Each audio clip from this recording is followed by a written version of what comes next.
DocuSign, c'est le leader mondial de la signature électronique. C'est-à-dire qu'on vient en remplacement en fait, tout simplement du papier. Au lieu d'imprimer, de signer le document avec un stylo et ensuite de l'envoyer par courrier, vous utilisez tout simplement DocuSign, que ce soit sur un ordinateur ou sur une tablette ou on va dire tout appareil mobile, pour tout simplement signer un document, le conserver de manière numérique et assurer la valeur probante bien sûr de la signature. Aujourd'hui, en fait, on a un réseau et surtout une plateforme qui permet d'intégrer différents types de transactions. C'est-à-dire si je prends le compromis de vente ou si je prends un bail, je ne vais pas forcément avoir le même processus. Et je veux, moi, en tant qu'agent ou en tout cas comme acteur immobilier, avoir la possibilité de configurer le processus et avoir des signatures qui soient ou des signatures en face à face ou des signatures à distance. En tout cas, tout ce processus-là qui soit adapté à mon besoin sans avoir à redévelopper systématiquement en fait, l'ensemble des workflows, mais aussi du modèle de document. Et donc DocuSign intervient sur cette partie-là puisque en quelques jours, en quelques heures même, je peux déjà signer un document. Fort heureusement, on a une directive depuis 1999 qui explique justement clairement qui écrit plutôt clairement que la signature électronique est à même valeur que la signature manuscrite.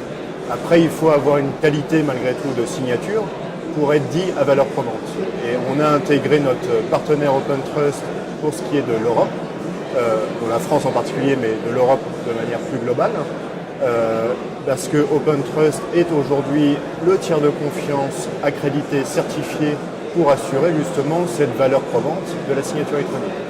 Donc tout le processus de signature est assuré par DocuSign et le scellement à valeur probante, lui, vient d'OpenTrust pour assurer justement cette équivalence à la signature manuscrite. Ce qui va être important pour nous, c'est de développer le réseau mondial. Donc là, je parle au même titre, par exemple, que Visa a développé un réseau mondial de paiement. C'est de développer un réseau mondial de signature. Après, il faut avoir par contre une signature qui soit adaptée à la législation locale ou régionale. Donc je reprends tout à l'heure, je parlais d'OpenTrust, et pour l'Europe, d'avoir justement cette valeur probante au travers d'OpenTrust.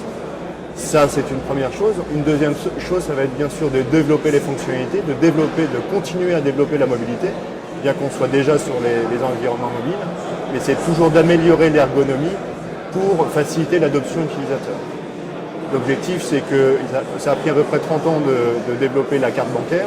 On va essayer de le faire en moins de temps pour la signature. Ça fait déjà 10 ans qu'on parle de signature.